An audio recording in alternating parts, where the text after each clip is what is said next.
Assalamualaikum warahmatullahi wabarakatuh.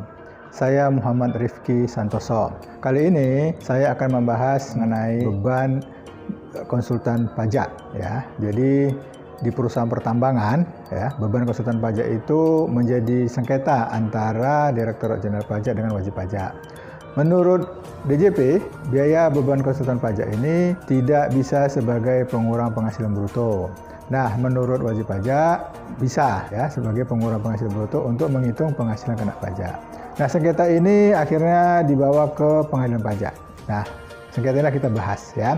Nah, sengketa pajak ini telah ditetapkan di putusan pengadilan pajak nomor PUD 0969-2009-PP-8 tahun 2019. Wajib pajak ini diperiksa untuk tahun pajak 2012 dan jenis pemeriksaannya adalah pajak penghasilan badan. Nah, kita akan bahas mengenai sengketanya, apa aja informasi yang ada dalam sengketa, kemudian argumen yang diberikan oleh DJP, wajib pajak, dan bagaimana putusan majelis hakim. Kemudian saya akan membahas fakta-fakta yang ada. Nanti ada kesimpulan-kesimpulan bagaimana sih sebenarnya perlakuan beban konsultan pajak ini dalam penghitungan penghasilan kena pajak untuk perusahaan pertambangan. Oke, pada saat ini, sesi ini ya, saya akan menjelaskan transaksinya.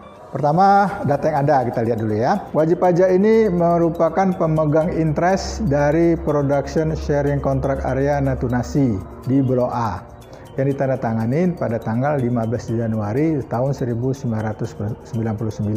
Ya, jadi dia bukan operator ya, dia memegang interest. Jadi di dalam kontrak produk sharing ini ada operatornya ya, operatornya melaksanakan, kemudian ada yang pemegang modal lah ikut situ, gitu ya. Nah, operatornya siapa, gitu ya? Nah, operatornya ada perusahaan lain yang bernama Premier Oil Natuna-Sea BV. Nah, inilah yang dia nanti Premier Oil ini ya, perusahaan kontraktor ini yang operatornya diperiksa oleh Direktorat Jenderal Pajak dan BPKP. BPKP itu adalah Badan Pengawas Keuangan dan Pembangunan. Nah, hasil pemeriksaan ini salah satu diantaranya adalah koreksi ya, nanti koreksinya tentang beban beban konsultan pajak ini, gitu ya. Nah, dan kontrak kerja ini disebut juga dengan kontrak bagi hasil ya, pada kontrak kerjasama sama untuk migas, gitu ya. Nah, wajib pajak yang diperiksa DJP ini tidak memiliki penghasilan lain ya, dia hanya penghasilan dari interestnya di perusahaan kontraktor ini. Nah, wajib pajak ini disebut juga dengan silent partner. Nah, gitu ya, dia silent partner, jadi dia tidak ada ikut melaksanakan aktivitas, hanya kontraktor inilah yang melaksanakan aktivitas.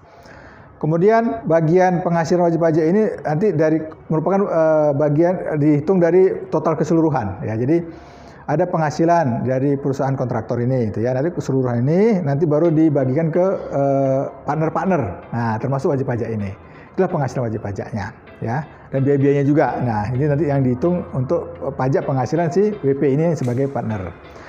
Nah, salah satu audit dilakukan oleh DJP dan BPKP adalah adanya koreksi biaya positif atas biaya konsultan pajak. Ya, besarnya berapa? Sebesar sekitar 18.000 US dollar atau kalau dirupiahkan ekuivalen dengan 177 juta rupiah. Nah, hasil pemeriksaan ini tidak disetujui oleh DJP. Kemudian WP keberatan, itu sudah dibawa ke keberatan, kemudian WP itu kalah, kemudian sekarang dibawa ke pengadilan pajak. Nah, inilah kita bahas fakta-fakta yang ada di pengadilan pajak. Berikutnya, saya akan menjelaskan argumen yang diberikan oleh DJP kenapa melakukan koreksi atas beban konsultan pajak ini. Nah, menurut DJP, ya, beban konsultan pajak bukan merupakan bagian dari cost recovery. Ya, jadi kalau di perusahaan pertambangan itu, yang kontrak kerja seperti ini, itu ada namanya cost recovery. Jadi perusahaan tambang itu dia mengeluarkan biaya dulu, nanti biaya itu diganti oleh pemerintah. Nah, untuk khusus biaya konsultan pajak, pemerintah nggak mengganti, karena menurut pemerintah ini bukan sebagai cost recovery, gitu ya. Nah, kemudian berdasarkan pasal 13 huruf I, PP nomor 79 tahun 2010 ya, tentang biaya operasi yang dapat dikembalikan dan perlakuan pajak penghasilan di bidang hulu minyak dan gas, itu tidak boleh dibebankan biaya konsultan pajak. Itu menurut DJP ya, dari PP 79 tahun 2010 ya, tidak boleh. Kemudian ini juga terdapat di lampiran 5, butir 5 dari lampiran ya. Jadi ada Peraturan Menteri ESDM nomor 22 tahun 2008, itu disebutkan di butir 5 dari lampirannya mengatakan bahwa jenis-jenis biaya yang tidak bisa dikembalikan kepada KKKS. KKKS itu adalah kontraktor kontrak kerjasama ya. Untuk pertambangan minyak ada kontrak kerjasama. Jadi biaya-biaya beban konsultan pajak itu tidak bisa sebagai cost recovery. Jadi tidak diganti oleh pemerintah. Ya, jadi DJP memberikan peraturan PP 79 tahun 2010 dan Peraturan Menteri ESDM nomor 22 tahun 2008. Tidak boleh ya. Kemudian menurut DJP itu semua biaya untuk konsultan pajak, baik itu untuk urusan administrasinya, baik penghitungan pelaporan pajak ya, baik untuk penghitungan pajak penghasilan badan pasal 25, pasal 29, itu tidak boleh semuanya menurut PP, nggak boleh ya. Oke. Nah, terus DJP melihat beban konsultan pajak yang dilaporkan oleh wajib pajak ini dipakai untuk apa? Dipakai untuk penghitungan pajak pribadi tenaga kerja asing tahun pajak 2010 ya. Jadi tahun pajak 2010 kemudian dibebankan di 2012. Nah, itu ya. Nah, ini makanya DJP bilang nggak boleh karena tadi masuk yang tidak boleh menurut peraturan tadi PP 79 sama Peraturan Menteri SDM nomor 22. Makanya itu dikoreksi oleh DJP ya. Nah, pada saat pemeriksaan yang dilakukan oleh DJP tahun 2014 gitu ya, tidak ada informasi lebih lanjut ya mengenai beban konsultan pajak. Yang dapatnya adalah itu untuk mengurus pajak-pajak pribadi. Itu dapatnya. Makanya DJP menolak. Nah, berikutnya kita lihat bagaimana argumen yang diberikan oleh wajib pajak untuk memperkuat pendapatnya ya. Nah, wajib pajak ini kan silent partner nih. Dia kan hanya menerima informasi dari operatornya ya. Untuk apa sih sebenarnya biaya konsultan pajak itu? Nah, menurut wajib pajak yang dapat dari operatornya itu Premier Oil Natuna CBV bahwa biaya konsultan pajak itu adalah untuk membayar jasa konsultan pajak dalam hal sengketa pajak. Ya, jadi wajib pajak itu punya sengketa dan itu dia membayar konsultan pajak untuk mengurus sengketa itu di pengadilan pajak, sampai pengadilan pajak gitu ya, sampai keluar putusannya. Nah, ini berbeda ya dengan yang disebutkan DJP tadi. DJP bilang itu biaya itu untuk menghitung PPh pribadi tenaga kerja asing. Untuk wajib pajak bukan, tapi mengurus sengketa. Ini ada dua ya, ada dua. Nah, dua beda, satu DJP beda, wajib pajak beda gitu ya. Nah, kemudian wajib pajak memberikan bukti dokumen pendukung ya. Dia memberikan surat putusan BP Migas. Nah, apa BP Migas itu? BP Migas adalah Badan Pelaksana Kegiatan Usaha Hulu Minyak dan Gas Bumi. Nah, BP Migas ini mengeluarkan surat keputusan yang nomornya KEP 0043 /BP 0-nya 5 kali 00000 ya. /2009 tentang pedoman pelaksanaan peraturan Menteri ESDM nomor 22 tahun 2008. Jadi Menteri ESDM mengeluarkan peraturan ya, peraturan pelaksanaan nomor 22 tahun 2008. Kemudian BP Migas mengeluarkan keputusan untuk mendukung itu ya, untuk melaksanakan keputusan Menteri ESDM. Nah, di poin 5 di surat keputusan BP Migas itu dikatakan bahwa biaya konsultan pajak ya yang termasuk recovery itu adalah yang yang berupa sengketa. Jadi tadi Menteri SDM mengatakan semua biaya konsultan pajak tidak boleh. Itu menurut peraturan Menteri SDM. Kemudian BP Migas memberikan kecualian. Nah, kalau biaya konsultan pajak itu untuk menangani sengketa itu boleh. Tapi harus menang. Nah, itu kira-kira gitu ya. Jadi kalau dia menang dalam sengketa itu boleh sebagai beban, boleh sebagai cost recovery. Nah, gitu ya. Itu menurut BP Migas. Tuh, ya. Dasar itulah makanya BP mengatakan biaya konsultan pajak dia boleh sebagai biaya. Nah, kemudian dibilang bahwa biaya konsultan pajak itu untuk banding dan banding di pengadilan pajak dan ada keputusannya sudah ada. Nah, keputusan itu mengatakan wajib pajak menang atas sengketa. Nah, wajib pajak memberikan bukti di pengadilan putusannya. Putusannya adalah nomor PUT titik 56252 /PP P. Saya ulangin ya. Nomor putusan PUT 56252 /PP M titik 8 Romawi A /13/2014 dan ada dua ya, dan nomor PUT 56253 /PP M titik 8 Romawi A 16/2014. Dari wajib pajak memberikan bukti di persidangan. Ini loh kami ada dua. Nah, ada dua putusan pengadilan pajak mengatakan kami menang di sengketa. Sehingga biaya itu boleh dikurangkan sebagai pengurang penghasilan bruto. Gitu ya. Dan bisa menjadi cost recovery. Nah, itu menurut wajib pajak. Dibuktikan di persidangan. Gitu ya. Jadi bahwa ini sengketa ini untuk permohonan ya. Jadi wajib pajak kan ada permohonan nih atas PPN dan PP pasal 25. PP pasal 26 ya, masa Januari sampai dengan Desember 2015. Putusan udah keluar tuh dan wajib pajak mengatakan kami menang. Sehingga boleh dong kami biaya tersebut sebagai cost recovery. Nah, begitu menurut wajib pajak. Itu argumen wajib pajak di persidangan. Nah, berikutnya kita lihat bagaimana putusan majelis hakim ya. Nah, majelis hakim melihat argumen diberikan oleh wajib pajak sama DJP ya. Kemudian majelis hakim melihat putusan BP Migas ya. Surat dari BP Migas mengatakan itu pengecualian. Nah, dasar itulah maka majelis hakim mengabulkan permohonan wajib pajak. Karena ada pengecualian ya. Jadi DPP menurut kira-kira pendapat majelis hakim ya, menurut DPP itu tidak boleh. Kemudian di surat peraturan Menteri SDM tidak boleh, gitu ya, nggak boleh. Nah, tapi ada lampiran yang mengatakan pengecualian di surat putusan BP Migas. Itulah akhirnya hakim mengatakan dikabulkan permohonan wajib pajak dan biaya keseluruhan pajak itu boleh sebagai cost recovery. Nah, berikutnya kita akan melakukan pembahasan. Nah, ini ya, dari kan sudah disebutkan tuh fakta-fakta yang ada ya, dan argumen-argumen yang diberikan oleh pihak yang bersengketa dan putusan hakim. Nah, di sini saya melihat ada dua hal yang akan saya bahas. Pertama mengenai peraturan, kedua mengenai kalau seandainya peraturan itu benar ya. Nah, pertama kita lihat ada sesuatu yang berbeda di peraturan. Oke, sekarang pembahasan pertama dulu. Nah, ini kita lihat nih. PP 79 tahun 2010, Peraturan Menteri SDM tahun 2008 ya. Jadi PP 79 itu tahun 2010 loh ya, 2010. Kemudian Peraturan Menteri SDM tahun 2008. Oke. Kemudian ada surat keputusan BP Migas tahun 2009. Nah, itu beda tahunnya ya. Jadi mana duluan? Pertama 2008. Itu adalah Peraturan Menteri SDM nomor 22 tahun 2008 mengatakan semua biaya konsultan tidak boleh. 2008. Oke. Kemudian 2009 keluar surat keputusan BP Migas ya nomor Cap 0043 mengatakan semua boleh kecuali. Nah, berarti untuk urusan sengketa boleh sebagai cost recovery. Kemudian tahun berikutnya tahun 2010 keluar PP 79 tahun 2010 ya itu mengatakan semua biaya konsultan tidak boleh. Tapi tidak ada pengecualian di situ. Nah, ini kan udah ada urutan-urutan peraturan gitu ya. Yang terakhir bagaimana? 2010, wajib pajak, tahun pajaknya tahun berapa? 2012. Berarti ikut yang mana nih? Nah, kalau saya lebih cenderung ikut yang terakhir, 2010. Ya, di PP 79 tahun 2010 tidak ada pengecualian tentang biaya konsultan pajak. Wah, dibilang semua biaya konsultan pajak tidak boleh sebagai cost recovery. Berarti tidak boleh. Nah, gitu ya.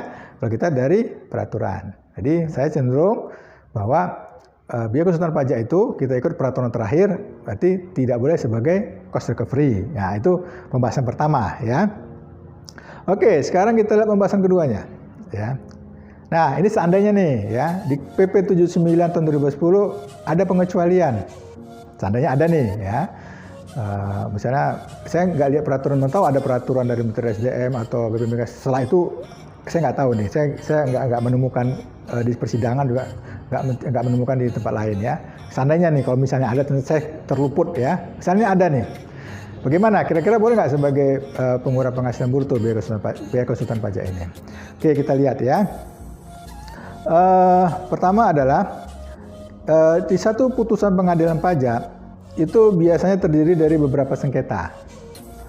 Ya kan, bisa satu, bisa dua, bisa tiga gitu ya. Nah, jadi yang kita lihat tadi yang sengketa yang diberikan wajib pajak yang menang tadi itu berapa sengketa. Nah, ini nggak dibahas, saya juga nggak bisa nemukan itu, saya cari nggak apa-apa. Nah, harusnya diperiksa nih ya. Ada dua putusan yang dia menang tadi. Menang itu apakah menang semuanya atau menang satu atau menang dua atau menang berapa? Nggak tahu nih. Ya, nah nih. Nah, apa definisi menang sengketa di sini? Ini juga nggak ada penjelasan ya, semuanya atau salah satu dianggap menang gimana? Itu ya. Nah, jadi perlu diperhatikan lagi apa definisi menang sengketa itu. Nah, kalau misalnya menangnya satu, bisa nggak menang? Dari dua, dari tiga misalnya gitu. Nah, itu perlu informasi lebih lanjut untuk diketahui untuk bisa sebagai dasar pengambilan keputusan. Nah, kemudian pertanyaan berikutnya adalah, itu kan wajib pajak diperiksa tahun 2012. Di situ ada biaya menurut DJP adalah untuk menghitung PPh pribadi tenaga kerja asing. Kemudian wajib pajak mengatakan ada biaya yang sengketanya untuk sengketa itu diputuskan tahun 2014, 2 tahun kemudian loh. Nah, biaya sengketa dikeluarkan kapan? 2012, 2013, atau 2014? Atau sebelumnya udah ada? Nah, kita nggak tahu kan sengketa ini bisa, jadi nggak dijelaskan sengketa tahun kapan gitu ya. 2015 nggak salah tadi ya, coba saya cek dulu ya. Kalau saya nggak salah tadi, ya, 2005 malah. Ya, 2005.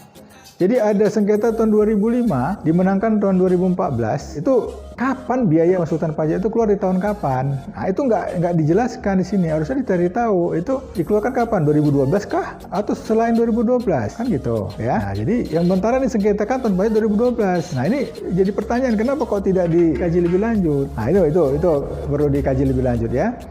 Nah, jadi kalau misalnya dia dikeluarkan di selain 2012, tentu yang biaya konsultan pajak 2012 nggak boleh dong sebagai cost recovery, ya kan? Jadi dilihat di tahun berapa sih dikeluarkan biaya untuk sengketa tersebut, ya.